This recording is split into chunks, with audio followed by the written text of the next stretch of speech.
Hello friends, this is Raj Yadav and welcome back to Chalak study YouTube channel.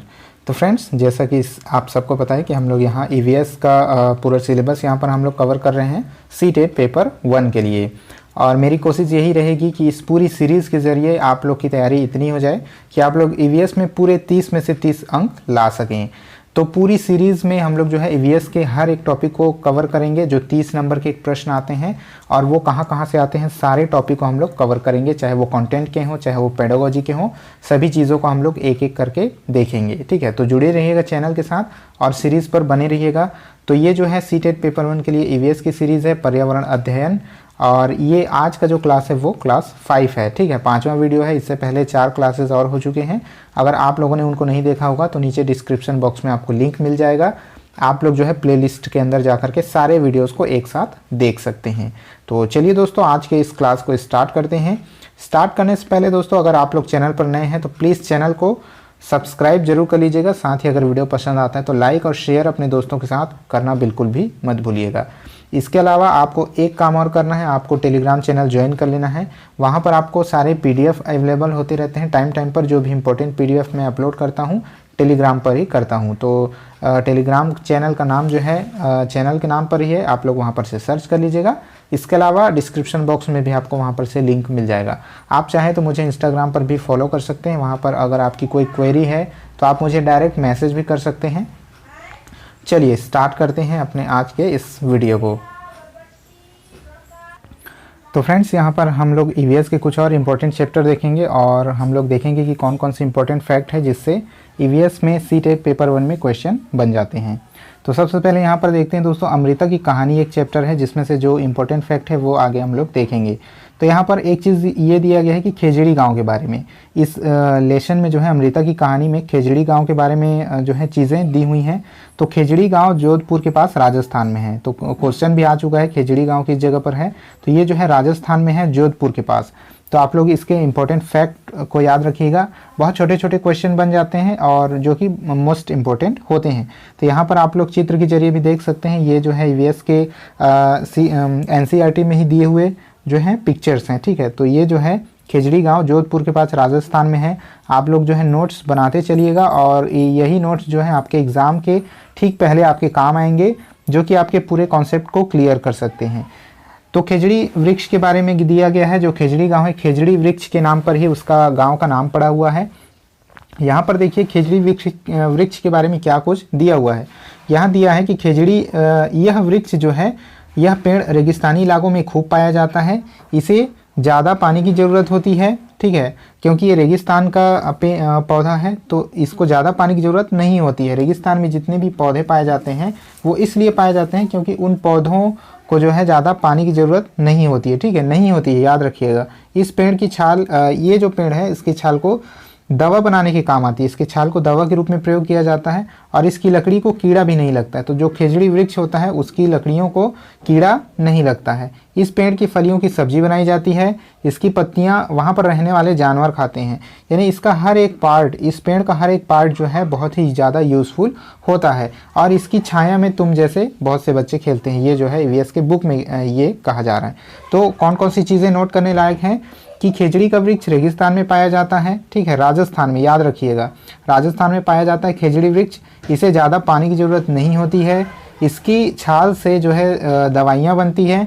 इसकी लकड़ी को कीड़ा नहीं लगता है। इसकी फलियों की सब्जी बनाई जाती है और इसकी पत्तियाँ वहाँ रहने वाले जानवर खाते हैं। ठीक है, एक एक पॉइंट को नोट कीजिएगा। आगे चलते हैं, आगे देखते हैं दोस्तों। आगे जो दिया गया है वो है अनीता की मधुमक्खियाँ। अनीता की मधुमक्खियाँ चैप्टर का नाम है और ये जो है बोचाचा गांव के बारे में बोला गया है। तो बोचाचा गांव कहाँ पर है? ये मुजफ्फरपुर बिहार में है। ठीक है, याद रखिएगा बोचाचा गांव कहाँ पर है, मुजफ्फरपुर बिहार में है। और ये जो गांव है मधुमक्खी पालन के लिए प्रसिद्ध है। इस वजह से इस गांव की कहानी दी गई है मधुमक्खी पालन के बारे में।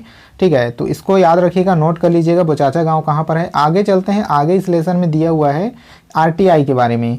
तो यहाँ आरटीआई के बारे में चूंकि बुक में ही दिया हुआ है तो इसको भी पढ़ लीजिए। ये भी जो है एग्ज़ाम में आ सकता है कि आरटीई अधिनियम 2009 क्या है। तो आप लोगों को जानना जरूरी है कि यह 6 से 14 साल के सभी बच्चों को मुफ्त एवं अनिवार्य शिक्षा का अधिकार देता है। तो जो आरटीई अधिनियम है, राइट टू एजुकेशन, अधिनियम 2009 ये 6 से 14 साल के सभी बच्चों को मुफ्त एवं अनिवार्य शिक्षा देने की बात करता है और अधिकार देता है। ठीक है, अब दोस्तों आगे चलते हैं। अनीता की मधुमक्खियाँ, अनीता की मधुमक्खियाँ, इस लेसन में क्या चीज़ें दी गई हैं इसको देख लीजिए।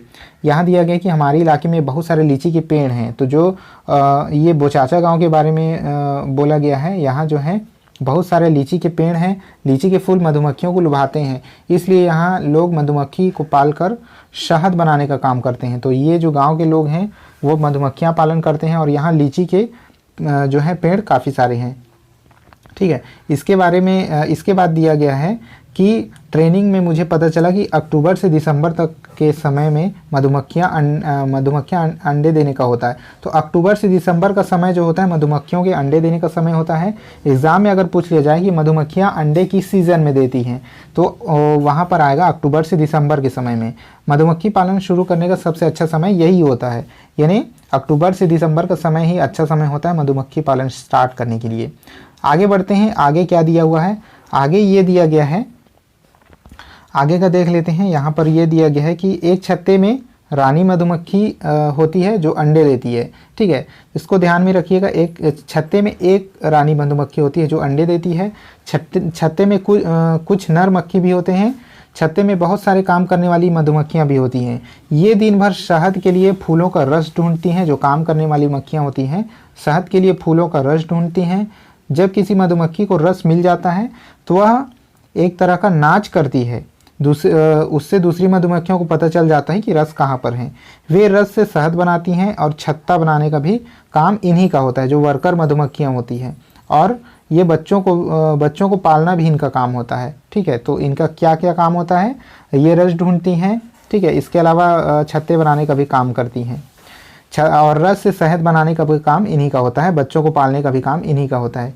ये ना हो तो ना छत्ता बने और न ही शहद इकट्ठा हो। तो यानी जो वर्कर मधुमक्खियाँ होती है यही जो है ज़्यादातर काम करती है। शहद के बिना छत्ते की सारी मधुमक्खियाँ भूखी रह जाती हैं।